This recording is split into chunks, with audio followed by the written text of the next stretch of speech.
I'm with Ambassador Ranjit Rae, India's former ambassador to Nepal from 2013 to 2017.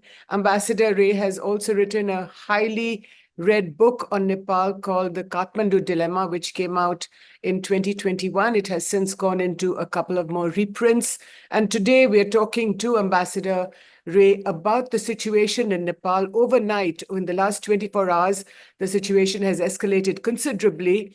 19 people were shot on Monday in Nepal, across the country, young people protesting on the streets against what they called was a social media ban as well as corruption. But the latest is that Prime Minister KP Oli, the Prime Minister of Nepal, has resigned. For all this and more, Ambassador, welcome to the Tribune. I'm Jyoti Malhotra. Your first comments on the resignation of Prime Minister KP Oli. Well, I think, this was needed really to try and bring the situation into control, to calm the situation within Nepal, which is very, very disturbed right now. Why do you think this has happened, Ambassador Rae? Well, there are several reasons. I mean, you mentioned, the ostensible reason is that social media apps had been banned. So the young generation, the so-called Gen Z, was protesting. And certainly that's a major factor because, these days social media not only connects the large Nepali diaspora with their families back home, but is also a source of livelihoods for a lot of young Nepalese. So this was a, foolhardy decision. There should have been other ways of ensuring that social media companies abide by Nepalese laws rather than this drastic measure of banning them. But I think the malaise is very deep in Nepal. There are several reasons why there is such a lot of disenchantment. And, the younger generation is in despair. They've lost a lot of hope as well. And, there are two or three major reasons. I think the first reason is huge corruption. And this is corruption in high places. And, no investigations happen into these scams, which allegedly involve top leaders of political parties. There's also a strong feeling in Nepal that the present coalition, it's a very unholy coalition between the Nepali Congress and the Communist Party of Nepal, UML, between, Mr. Sher Bahadur Deuba and Mr. Oli, that this coalition actually came together to ensure that the corruption allegations against top leaders of the two parties, the investigations into these allegations was stopped. So, this is a very major problem, that nothing happens. It's the same set of people. There's no expectation that they will deliver good governance. Secondly, there are no jobs in Nepal. Large numbers of young people are leaving the country and going abroad, and they're going for, jobs that don't even pay very well. So that is the other frustration that, people feel very, very strongly. And the third point, of course, is, let me just add two more points. The third point is that, this coalition that came together basically squeezed all opposition within parliament. Right. So the two largest parties came together. So with the result that there was hardly any opposition. And the leader of one of the more popular parties is languishing in jail. So people took to the streets. And lastly, I think the strong-armed reaction of the armed police yesterday, in which so many youngsters died, I think this has unleashed the fury that you see in Nepal today, when houses of political leaders are being burnt, political leaders are being ferried by the military in military helicopters to safety. And now, of course, the news has come in that Prime Minister Oli has resigned. So this, but suddenly this escalation, Ambassador Rae, that you've just been describing, and, you've seen on TV screens, that people on the streets and actually the armed police sort of cowering in, you see, so many sort of shots and pictures of the police cowering in front of young men throwing stones. at these people. And like you said, the offices of several political parties, the Nepali Congress office in Kathmandu has been burnt, and several homes of top leaders like former of now the resigned Prime Minister KP Oli's house in Chhapa, I believe, has been burnt down. But this kind of visceral anger, do you think it's because of the anger against corruption that you've just been talking about? Not only, I think it's also because of what happened yesterday when unarmed youngsters, there were some children in school uniforms that were shot, and they were shot in the chest and the head. So this is something that has really, as I said, unleashed this fury in Nepal. And that is why homes of political leaders are being ransacked. And this is across the board. It's all parties, Nepali Congress, CPN UML, Mr. Madhav Nepal's party, Prachanda's party. It's across the board. So there is this deep sense of alienation, that the youngsters feel vis-a-vis the political parties and the kind of governance or non-governance that they provided.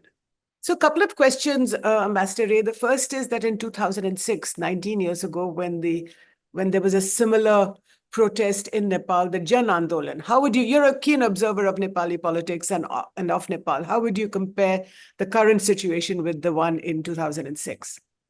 Well, one thing, this agitation is led by youngsters. Mm-hmm. So they have been in the lead, and it's been more or less spontaneous. People have collected on the basis of whatever social media apps that were working. And in fact, it's to some extent a nameless, faceless kind of agitation. One doesn't really know who the leaders of this Andolan are or what their specific demands are. So that is a big difference. The Jan Andolan of 2006 involved all the major political parties and the Maoists, and they had got together against the king. This time, the agitation is mainly by young people and against the democratic leaders of Nepal who they feel have really betrayed their trust. So this so-called Gen Z, this phrase that's being ascribed to the current agitation, what do you make of it? Who are these children of these, who are these protesters? The children. One other element that I forgot to mention is, the other thing that's viral in Nepal is this Nepo kids and Nepo babies. Mm-hmm. And these are so-called, children of these rich politicians who flaunt their luxurious lifestyles on social media, on social media apps. Mm-hmm. And this has also caused a lot of resentment within the Nepalese. And, they're saying, these people are traveling in these luxurious cars and we are going to the Gulf to do these menial jobs. So that also has led to a lot of resentment. So Gen Z is really, people between the age groups of 15 and 30. Mm-hmm. And, they have basically mobilized support through social media apps. This is where the protests have reached till yesterday. And today, of course, I think, other people also have joined who don't belong to Gen Z because of what happened yesterday. So isn't it ironic? And the response that the Prime Minister made, it's no longer a question of whether their policy of getting social media apps to adhere to local laws was the right policy or not. But the manner in which this was handled and implemented has led to this situation. So this callous sort of uncaring manner in which that you're being so dismissive about the people who are protesting against you, who are living in the palaces. Is that how you would describe it? Yeah, absolutely. Very much so. I think there is a huge disconnect between the leadership of the country and the people on the streets. But isn't that, two comments. The first is, isn't that ironical? Because 20 years ago or 19 years ago, when the Jan Andolan took place, it was the political parties and the cadres of these parties, both of the Maoists, of the communists, as well as of the Nepali Congress, that sought to overthrow the monarchy at the time, or to abolish the monarchy. And today, these are the very people in power against whom the young people of Nepal are protesting. Absolutely. This is, you see, what worries me is that, people are, of course, protesting the leaders. But, there is an undercurrent that the system is not delivering to the people. And that's a very, dicey, Dangerous. sort of, very dangerous, to think in those terms. So, to conflate the misgovernance by leaders with the inability of the system to deliver, I think, But what do you is mean by the something that. system? What does that mean, the system? Well, this is the new constitution that was adopted in 2015. And, this was the constitution that was adopted after the Maoist agitations, the Maoist insurgency, the Madhesi agitations. It was, federal, democratic, secular, inclusive republic of Nepal. And now, because the peace and the prosperity dividend has not been forthcoming, people are questioning not just the people who implemented the constitution, but the very constitution itself. Ambassador, several of the India and Nepal, as we know, have an open border more than 2,000 kilometers long across the states of West Bengal, Bihar, and parts of Himachal Pradesh as well. Now, some districts in Bihar, 7 districts in Bihar have been shut. So there is no longer that awajahi or the openness of people who go back and forth. What do you make of this? Why do you think this has happened? Do you think it's necessary? Well, whenever there are these sensitive events happening in either country, for instance, when we have elections on our side of the border, there certainly is much more security, much tighter security along the border. And this is natural. It's not something to be surprised about. This is something that, obviously all our security forces, on both sides have to be very watchful of. Are you especially concerned about the situation in the Terai? Well, the Terai also has seen a lot of protests. Damak, which is former Prime Minister Oli's constituency, that has seen protests. His house was burnt over there. Other, parts of the Terai also. So it's not as if Terai is reacting in a different manner to what is happening in the rest of Nepal. So that's interesting, isn't it? That towns in the Terai, Birganj, Hapa, they're also big protests across these towns, as well as in the valley, in the Kathmandu Valley and in the Pokhara Valley. Oh, absolutely. It's all over the country. See, it's no longer just limited to Kathmandu. And this shows you the sense of alienation of the citizens from the establishment. Ambassador, the last question. India, as a very close neighbor, is, I'm sure, watching the situation very carefully. And I go back to 2006, to the time of the Jan Andolan, when India was supportive of the progressive forces in Nepal, which were in favor of abolishing the monarchy.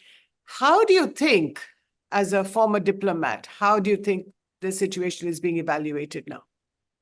India has always been on the side of the aspirations of the people of Nepal.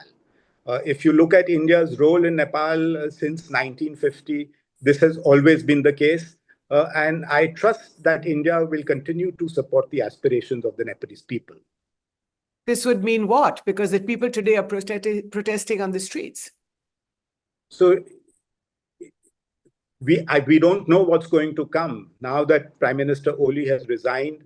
And I believe the president of Nepal is going to address the nation.